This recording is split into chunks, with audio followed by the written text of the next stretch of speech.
Surprises. Bethany, Charlie called out to me. What? I said with my 14-year-old arms crossed. We were playing one of our favorite board games. It was called the Cheese World Burger. I won. I rolled my eyes and grinned. Show off. That's like the third time already. How do you do this so easily? Are you cheating? I searched around the area, but he only hid his items in defense. Hey, no looking, he said. He grinned playfully. And no, I'm not cheating. I'm just really good at this game, that's all. But how? You didn't answer my question yet. As my mom was telling me, practice, practice, practice.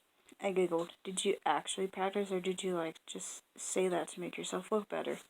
He grinned at me with one of his silly grins that made me smile every time. You just have to find out that part out yourself, Beth. Want to keep playing to find out? I smirked. You're on. We both drew a card from the stack and stared at it until we remembered what it was. Then we rolled a die, and we needed to make sure we didn't get Grim Reaper. If we did, it meant we were in trouble. I watched the die come to a concluding halt. To my worst fear, it landed on the Grim Reaper. Noises around us crashed into our house, and darkness could only be seen. Oh no. Death of the King. He was there, waiting for something to happen, anything that could make him feel better than what he felt right now. It was too late now. The king was dead, and he was going to be locked up for the rest of his life. He didn't feel terrible for what he had done, but he didn't feel good about it either. He didn't know what he was feeling. He didn't try anything when the guards took him away, and his family didn't mourn. Did they care if their father died? Did they not care enough to feel any sorrow? This was something I did not expect. They looked at him with blank expressions. Nothing seemed right about them, and it made him feel like he was in some sort of horror story that he had been told growing up as a kid. Finally, we are free from the pain and suffering that he had caused his family. The queen was the one that spoke up. A small smile formed through her lips. Thank you. He didn't know how to react. All he could do was stare blankly. He forgot about the king's body for a moment. He started feeling relieved all of a sudden, as if he had done a deed for both his contractor and the royal family. A deed he could not have repaid otherwise.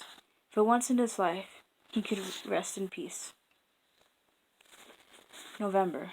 It was November. The leaves on the trees were beautiful, the most beautiful thing I had ever seen. It was also my favorite month of the year. Thanksgiving was coming up, where we got to show and mention what we were thankful for.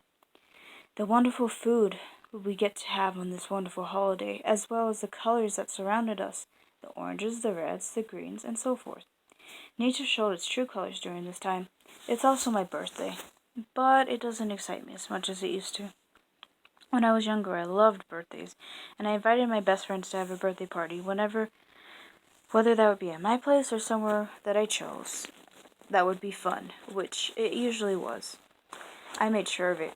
Now, I wasn't much of a planner, but I did manage to plan some things, such as birthday parties and a few other things, really.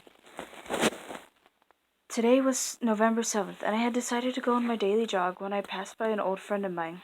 We were close, like best friends, kind of close, but it had been years since we had spoken to each other. Hey, Logan, Melissa, someone I had known since first grade, waved over to me and as I came to a sudden halt, waiting for her arrival. I waved back with a grin. Hey, Melissa, what's up? Trying to get some exercise in while the day is still nice. It looks like you're up to the same thing. I'm not surprised. I chuckled softly. Well, you know me. I need to stay in shape so I don't turn out to be the fat man that I used to be.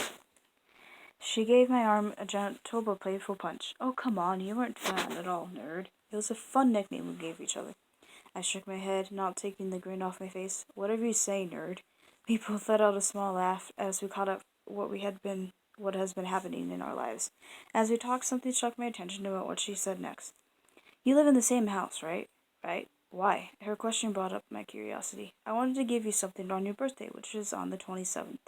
Melissa, you don't have to. I insist. Besides, it's my way of thanking you for being a wonderful friend. I was shocked as she remembered when my birthday was, though I wasn't surprised by her kindness. She was always someone to give instead of get. Yeah. I'll be home. I don't plan to do much. Maybe to go out to eat with my family and a couple of friends. If you would like, you could join us. She grinned. I would love to. I discussed where we would meet. Want me to pick you up at 6 or so? Sure, if you don't mind. I don't mind at all, I said with the same grin. I have to go now, sadly, but I'll see you then. We waved goodbye as she left. It's a great day to be alive.